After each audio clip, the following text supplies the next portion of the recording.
जब कोई सेब का बागान लगाता है तो सबसे बड़ा फैसला क्या होता है? कौन सी किस्म का सेब उगाएं? नहीं, सबसे जरूरी फैसला वो है जो जमीन के नीचे छिपा है, यानी कि रूट स्टॉक। आज हम इसी की पूरी कहानी को समझने वाले हैं। तो आज की हमारी पड़ताल कुछ इस तरह आगे बढ़ेगी। हम देखेंगे कि एक किसान के सामने क्या क्या रास्ते होते हैं। एक तरफ है सदियों पुरानी परंपरा और दूसरी तरफ है आज की नई तकनीक। तो चलिए शुरू करते हैं। और शुरुआत होगी पेड़ की नींव से, मतलब वो हिस्सा जो हमें दिखाई तो नहीं देता, लेकिन पेड़ की पूरी किस्मत उसी पर टिकी होती है। तो सवाल उठता है कि ये रूट स्टॉक आखिर है क्या चीज। देखिए, इसे ऐसे समझिए, जैसे कोई घर बनता है तो उसकी नींव होती है ना। नींव जितनी मजबूत होगी, घर उतना ही टिकाऊ होगा। ठीक वैसे ही सेब की खेती में रूट स्टॉक ही वो नींव है। पेड़ कितना बड़ा होगा, फल कब देगा, बीमारियों से लड़ पाएगा या नहीं, ये सब कुछ यही नींव तय करती है। अब बात करते हैं उस रास्ते की जो पीढ़ियों से चला आ रहा है, परंपरा का रास्ता।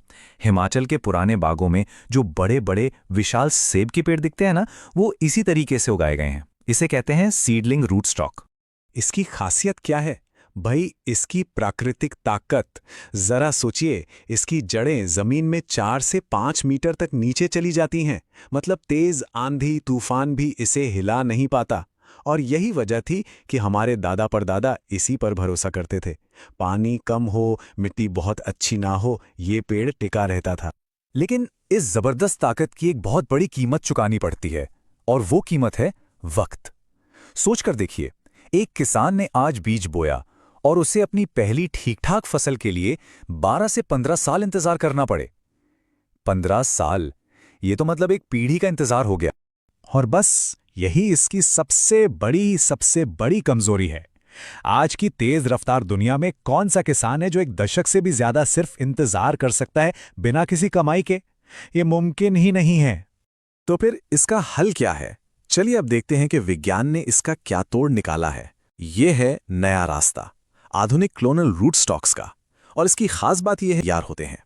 अच्छा, इसका सबसे बड़ा फायदा पता है क्या है? एक रूपता। मतलब बाग में लगा हर एक पौधा जेनेटिकली एक जैसा होता है। इसका नतीजा, सारे पेड़ एक साथ बड़े होते हैं, एक ही समय पर फल देते हैं, और फलों का साइज, उनकी क्वालिटी, सब कुछ एक जैसा होता है। कमर्शियल खेती के लिए तो ये सच में गेम चेंजर है। और अब जरा वक्त का फर्क देखिए। कहाँ वो 12 से 15 साल का लंबा इंतजार, और कहाँ ये क्लोनल रूट स्टॉक जो सिर्फ दूसरे या तीसरे साल से ही फल देना शुरू कर देता है। और 5वें साल तक तो किसान ने जो पैसा लगाया है वो वापस भी आने लगता है। ये किसी क्रांति से कम है क्या? तो अब एक किसान के सामने दो रास्ते साफ हैं, एक परंपरा का, दूसरा इनोवेशन का। चलिए अब आंकड़ों पर नजर डालते हैं। एक सीधी टक्कर करवाते हैं इन दोनों के बीच, ताकि फैसला करना आसान हो जाए। ये टेबल देखिए, ये पूरी कहानी खुद बयां कर रही है। एक तरफ सीडलिंग तरीके से 1 एकड़ में मुश्किल से 50-60 पेड़ लग पाते हैं, दूसरी तरफ क्लोनल तरीके से 600 से 800 पेड़। और फसल का समय 12 से 15 साल के मुकाबले सिर्फ 2 से 4 साल। मतलब जमीन आसमान का फर्क है। और अब बात करते हैं पैदावार की। ये चार्ट देखिए, पारंपरिक बाग से 1 एकड़ में 5 से 7 टन सेब मिलते हैं, वहीं नए हाई डेंसिटी वाले बाग से 15 से 20 टन।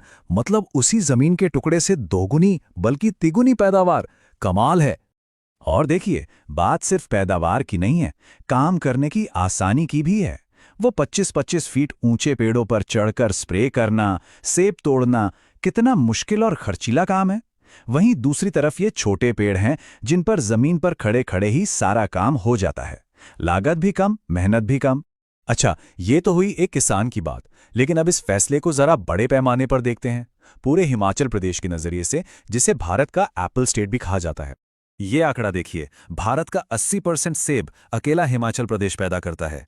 इसका मतलब साफ है कि यहाँ की खेती में होने वाला छोटा सा भी बदलाव पूरे देश पर असर डालता है। तो दांव पर बहुत कुछ लगा है। और आज की किसान के सामने चुनौतियां भी कम नहीं हैं। बाजार में बाहर से आने वाले सेब से मुकाबला है, मौसम बदल रहा है, और नई पीढ़ी को अब जल्दी नतीजा चाहिए। ऐसे में ज्यादा पैदावार वाली खेती अब कोई चॉइस नहीं, बल्कि एक जरूरत बन गई है। और इस बदलाव के लिए सरकार भी मदद कर रही है। जो किसान पुराने तरीके छोड़कर ये नए हाई डेंसिटी बाग लगा रहे हैं, उन्हें सरकार की तरफ से 50 से 70% तक की सब्सिडी भी मिल रही है। ये एक बहुत बड़ा प्रोत्साहन है।